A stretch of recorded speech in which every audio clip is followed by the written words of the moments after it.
नमस्कार, आप देख रहे हैं द हिंद 24 न्यूज और मैं हूं आपके साथ साक्षी। आइए नजर डालते हैं आज की बड़ी खबरों की ओर। मोनू मृतक खटीक के घर पहुंचे।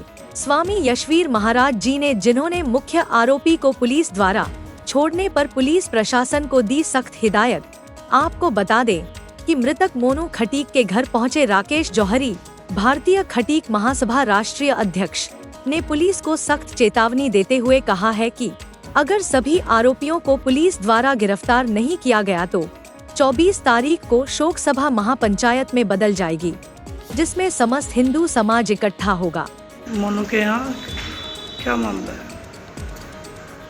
मोनू हमारे परिवार का बच्चा था और 18 तारीख को कुछ आतताइयों ने इसकी हत्या कर दी थी पीट कर।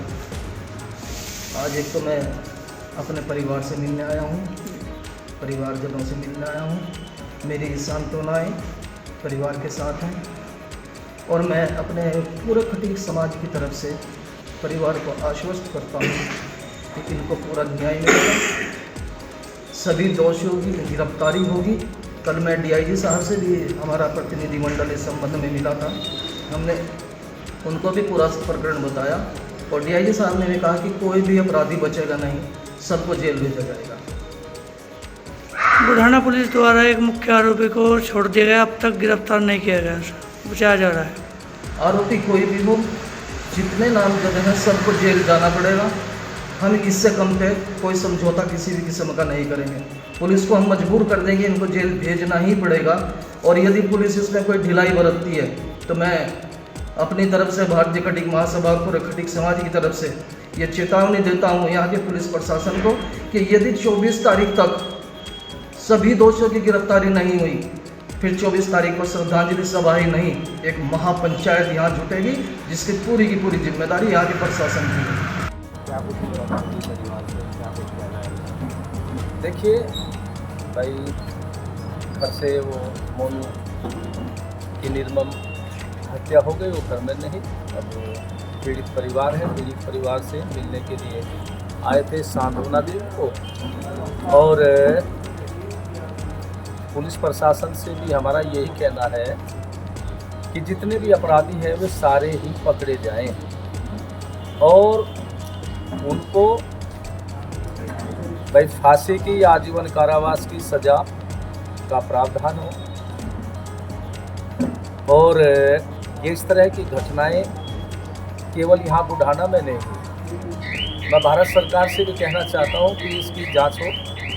ये सारे भारत में हो रहा है और योजनाबद्ध तरीके से हो रहा है। हिंदुओं को टारगेट किया जा रहा है और इस तरह की घटना करके या तो बच जाते हैं या फिर थोड़े बहुत दिन जेल में रहते हैं, जमानत हो जाती है।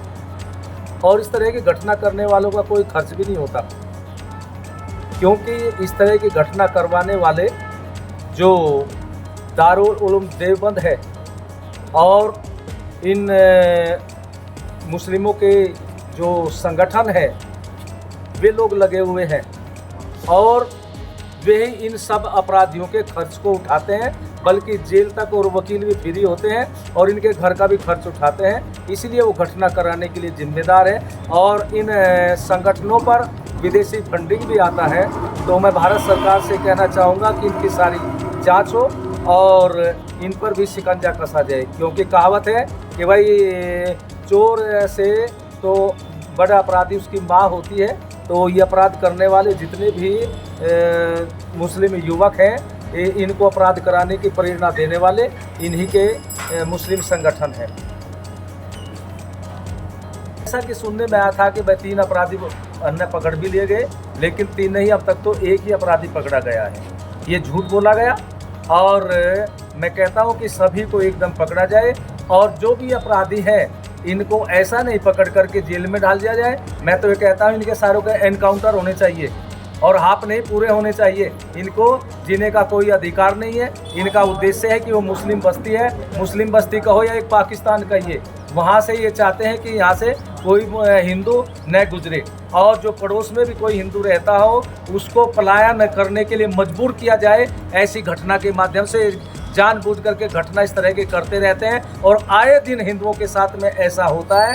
इसलिए पुलिस प्रशासन इस पर भी अपना ध्यान दे और जितने भी अपराधी हैं इनके सारे मकानों पर बुलडोजर लगना चाहिए, क्योंकि बुलडोजर प्रतीक्षा कर रहा है ऐसे जिहादी लोगों के लिए, और वो बुलडोजर के द्वारा इनके मकानों को धराशायी किया जाए, और जब बुलडोजर लग जाएंगे तब इनका दिमाग सही होगा। और इसके साथ साथ मैं ये भी कहना चाहता हूँ, हिंदू समाज के जो नेता हैं, चाहे वो कोई भी हो, वो तब तक हैं जब तक हिंदू समाज बहुमत में है, और जिस दिन हिंदू समाज बहुमत में नहीं रहेगा उनको भी कोई नहीं पूछेगा। हमने देखा, जानकारी ली, अब यहाँ जो विपक्ष के लोग हैं कोई भी यहाँ तक नहीं आया, और बल्कि यहाँ के भी बुढ़ाना के जो नेता हैं वे भी कोई नहीं यहाँ पर आए हैं, और ये भी एक सोचने का विषय है। और मैं ये कहना चाहूँगा हिंदू समाज से कि हिंदू समाज के लोगों का बचना है, सुरक्षित रहना है, सनातन धर्म बचना है, तो केवल राजनीति के बलबूते पर आपको कोई नहीं बचा पाएगा,